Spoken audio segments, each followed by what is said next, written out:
Մարիան գալիս է Ալիսա տատիկի տուն, ընկնում նրա գիրկը ու արտացվում, կարծես թե թեթևություն որոնելով մոռացված մանկության տարիներից։ Տատիկը փորձում է նրան սփոթել, բայց նրա աչքերում էլ արցունք կա։ Ալիսան անկեղծորեն ասում է, որ սարսափելի տանջվում է, որ թորնուհին նման հոգեվիճակում է, իսկ ինքը ոչ մի բանով օգնել չի կարող։ Այդ անզորությունն ավելի է ծանրացնում մթնովարտը։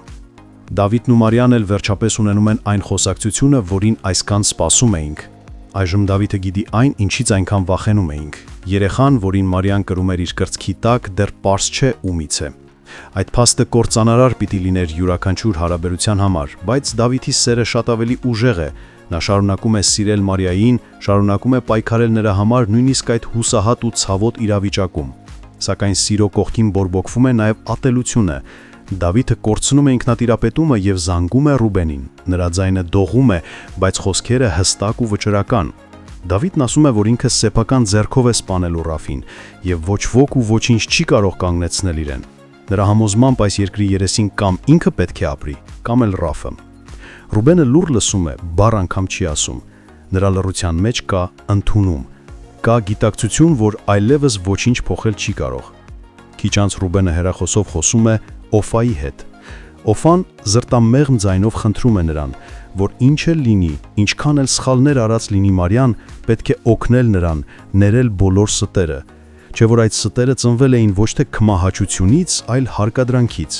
Մարիան ելք չէր ունեցել, նա կործանված իրավիճակում ստիպված է եղել խաբել, թաքցնել։ Օֆայի խոսքերը կտրում են Ռուբենի սիրտը, բայց նրա արձագանքը կրկին անզոր լռություն է։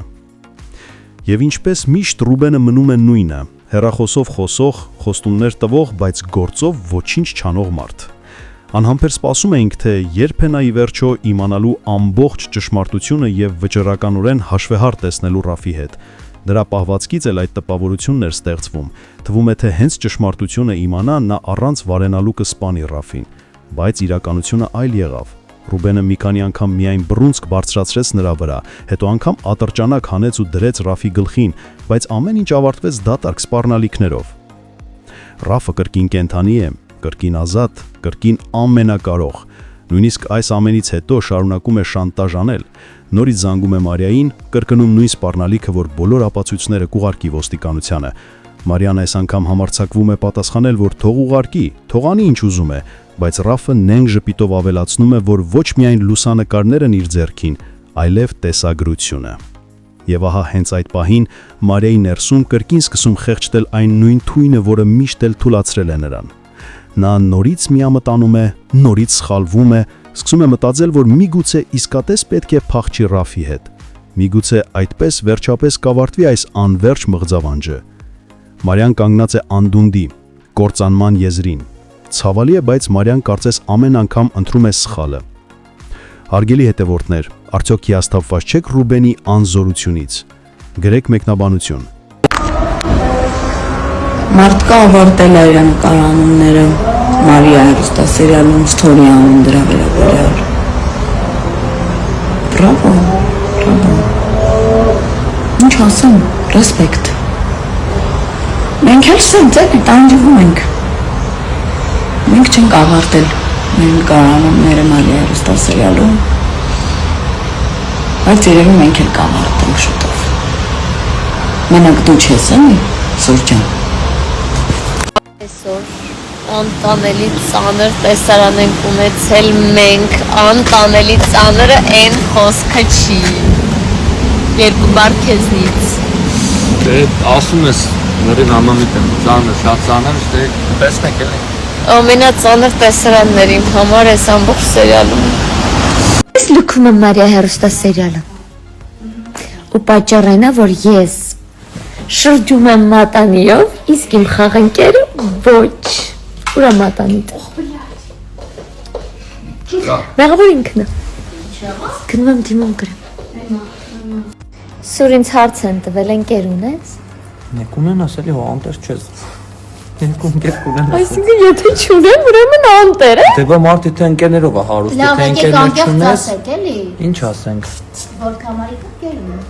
Եվ ով է այդ ընկերը։ Այ, դա չբարձրաձայն ենք ամեն դեպքում։ Իսկ թվում է բոլորիս համար բարձր։ Ոնց է ես ինչ-որ բան ստեղյակ չեմ կամ տեղյակ։ Դու լավ ես։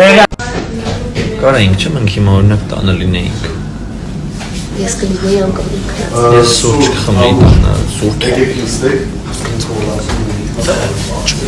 Մենք էլ նկարաման ենք մի խոսքով։ Այսօր։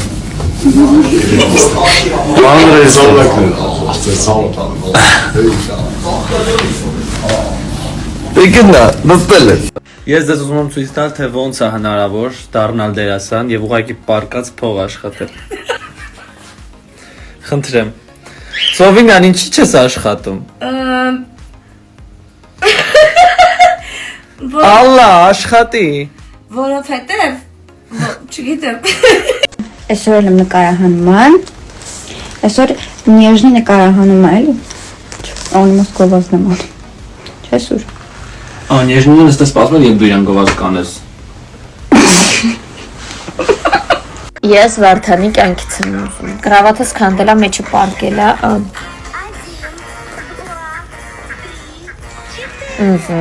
Ջուրը տվեցինք։ Հիմա տալիս ենք ուտելիքը։ Հələ մի բան է ես եմ իրան խանգարում, իրան մլծիկից խանգարում եմ, կտրում եմ իրան։ Ես էլ եմ ուզում սա։ Время пройдет, и ты забудешь все, что было с тобой у нас, с тобой у нас. Բայց ես տաղանդա մեր Էլենչոն։ Սուրենը կրևանում, թե ուրա թամին, ես 2 րոպե շուտ հասել եմ։ Փադ Կրիշնային։ Կրիշնային։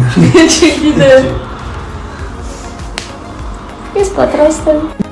Մենք ֆիլտրով ենք ստորյանում, որ մեր տանջված դեմքերը չտենակ, երեխեք դուք գիտեք մենք ինչ